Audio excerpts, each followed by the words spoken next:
Today, we're taking things up a notch for Women's History Month. I'm Tiffany Nicole Ervin. Joining us for today's discussion is recording artist and NBC's The Voice semifinalist, Bryan Bautista. Welcome to the set. Thank y'all for having me. Of course. These are my lovely co-hosts, Jessie Woo and Christmas. Listen to Black Women starts right now.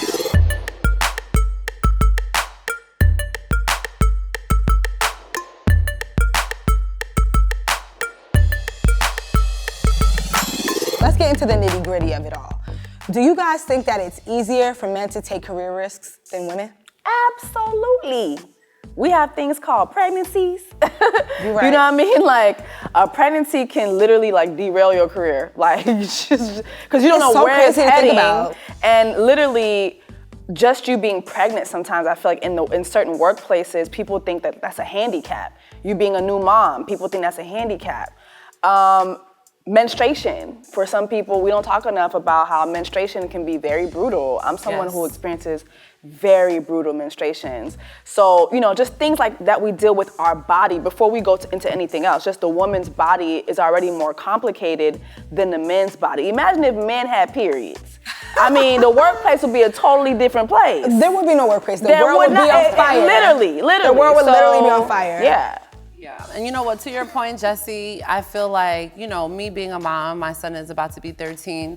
If I said before when he was younger, especially, like, I'm gonna get up and pursue a rap career, right? And just start traveling. I feel like for a woman, you'll get looked down on, or like for me, I pursued a creative career, and it was kind of like, well, you're a mom now, so you have to get your priorities in order. But when a man does it, it's like, well, he's going to try to make a way for his family. But when a woman does it, it's kind of like, okay, your dreams are out the window now because now you have a kid and your kid takes precedence. But my whole mantra really is like, happy, healthy, whole moms are important. You know, happy, healthy, whole dads are important. And if I'm not happy and if I'm not feeling fulfilled, you know, as a woman, I can't really lead my family because I know men are the leaders, but like really women are also really the leaders in the family, I believe. Of course. And I feel it's definitely harder for women. Just to piggyback off of what you said, one of the biggest risks you could take is quitting your job, right? Mm-hmm. Or like sometimes you quit your job because you hate your job, but there's other times where you quit it because maybe you want to pivot,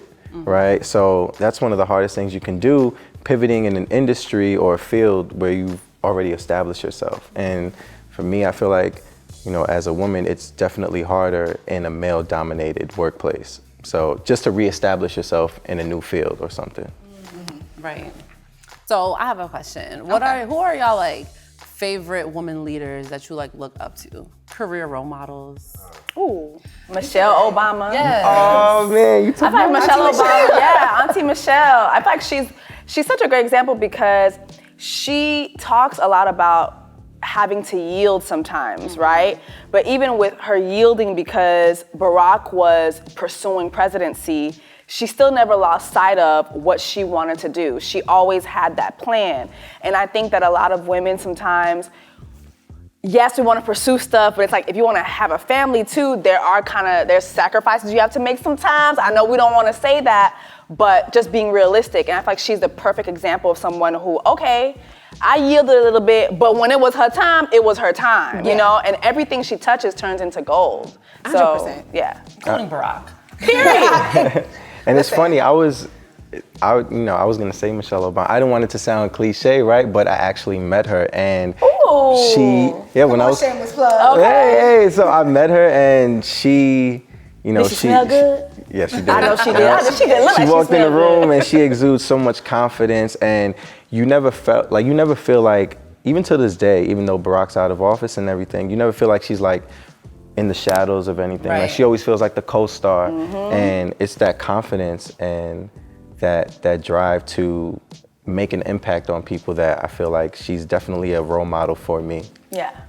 I just want to give Harriet Tubman a really quick shout out. You know, for me, Harriet, first of all, it's that she was God-led. You know, I'm so inspired by that. Her courage, and some people can't even make it to another borough without MapQuest, or I said MapQuest, or without Google, you know, I aged myself, not MapQuest. But you know, the fact that she really trusted her intuition and she was just so brave and just so gangster. I feel like Harriet Tubman is like the original OG, sure. So that's my girl. Oh my God, imagine if she did have MapQuest. You know how many pages she would have needed? Harriet Tubman had MapQuest. Oh my God. Crazy. Yo. Also, I have one more person. I definitely wouldn't be the man I am today without my mom. Period. Hey, so I gotta give my mom a shot. Yeah, nah. Man who loves his mom. Hey, but also my mother works in law enforcement, and if there's any male-dominated workforce out there, it's law enforcement, right? And she's been doing it for about 24 years now. So she's doing her thing, and just want to shout out mama. You raised them right, mama. Stay safe out there, mama. Yeah, Okay. definitely a role model for me. I have an interesting question. Just since we're talking about women in male-dominated fields, why in the year of our Lord 2023 are we still fighting pay inequality between women and men in the workplace? Because it's very clear that we can do the things and sometimes even better. I mean, I know for one, there's a lot of male-driven stereotypes of what men think women should be doing in a workplace. Please elaborate. I mean, you know, just the type of jobs that they should have, or the type of titles that they should hold, and there's just certain stereotypes out there that they put on women, what they should do and what men should be doing instead of them. Like, yeah. Okay. I mean, I have one word, the P word. Patriarchy. Okay, my mind went to a lot of different P words. It wasn't that one. That's the system that we're living in. So in a patriarchal society, it's designed so that women are going to be fighting. But I think everything is changing, you know? Like the bag is up, it's going up and it will continue. But I think having these conversations and just women knowing, like we have to speak up, and also we have to speak with each other. Having those transparent conversations with each other, you know, and especially men and women. And I feel like when men are in positions of power, if you're watching, I hope men are listening to Black women right now, being transparent. And when you have a position to put a woman in position to get the bag, that's how we change it. Like the men have to take the lead on that as well. Yeah. For sure. I also feel like a lot of women don't support women. It's just the truth.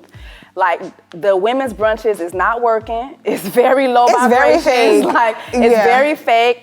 I cannot tell you how many times I've seen women go online and be like, protect Black women, and then like in the workplace will stop a Black woman from going to the next step because they want to be tied to the patriarchy that you were talking about. It's a lot of women who love patriarchy and they hide up under it.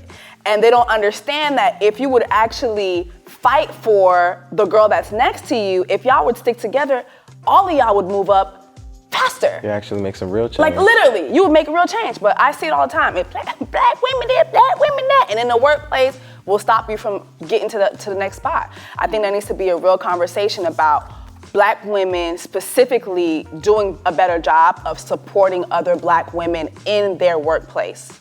We can't always just depend on the men. We have to do it for ourselves too. I have an interesting story. And it wasn't like a Black woman specifically, but this was like years ago, but I had a day rate. I was doing like a production gig at the time, and I was doing the same exact job as another man who was on the set that day, and we were both hired by a woman. And me and the guy, we were talking, and we were talking about our day rates, and I'm like, oh yeah, I'm making XYZ for the day. He was like, that's weird, I'm making XYZ. And I'm like, that's funny because we're doing the same exact job. So it actually was him who spoke up and was like, hey, like, there's a discrepancy. Like, why is such and such making this and I'm making this? But we're like literally on the same team doing the same thing. She's like, oh my gosh, that was such an oversight. Yeah, no, girl, it wasn't. No, it wasn't. No, it wasn't. She Stop should playing have with made, me. exactly. She should have done that for you. Exactly. And you saw it because you hired us both. Yes, you saw the credentials. You see how we function. Pay me equally. You know what I mean? And I just feel like a lot of women, not just Black women, women in general, we need to do a better job of speaking up for each other and opening doors for each other. We can't always depend on the men. You know what? I think that this conversation was very deep, and I just want to check on you. You doing good? You comfortable? Yeah, I'm good. All right. Well, too bad, because I'm about to warm it up for you. I'm going to put you in the hot seat. Yes. Okay. Oh man. Warm it up. The warm hot it up. seat. We want to hear what Okay. you have to say about all these things that we've been talking about today, because this is some pretty deep and important topics. Yeah, very important. What's one thing that you're gonna take away from this conversation that we've had today? The woman's perspective on how a male-dominated workplace society is actually viewed. I think it's important to have these conversations, and it's definitely eye-opening. And I'm gonna leave here feeling like, I know a little more about how you actually feel, instead of assuming or thinking I know what you feel like. I wish that you could kind of spread that perspective to your comrades out there. For sure. For sure. Is there anything that we said today that you maybe don't agree with or have like a different perspective?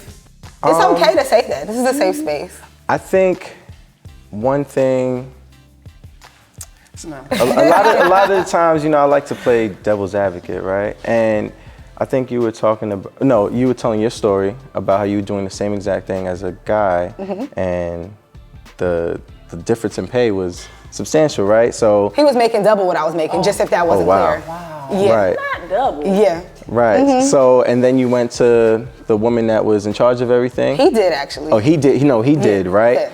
But then, I also think about what if because of the way things are and how male dominated it is, she was actually afraid to speak up and tell you about what she was making as opposed to what he was making, because in doing so, she might get the heat. So I think about that as well. Like, so you thinking maybe it wasn't her fault?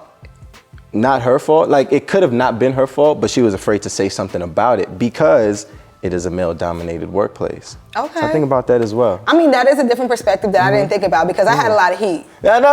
For her, when I found out, I'm like, you saw. No, you those were pay owed stubs, that man. money. You were owed that I was. money.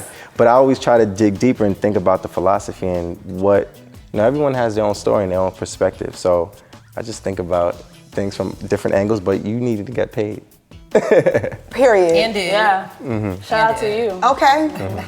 You know what? You're a trooper. You did good in the hot seat. Come on now, give me some. Don't leave Don't let me hang it down. I was holding it out there for a minute. minute.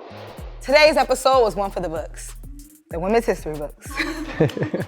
Bryan, I hope you're leaving here with some gems, because we definitely appreciated having you on set. And I appreciate you ladies for having me. Thank you. I'm your host, Tiffany Nicole Ervin, with my co-hosts, Christmas and Jessie Woo. And this is Listen to Black Women. Bye.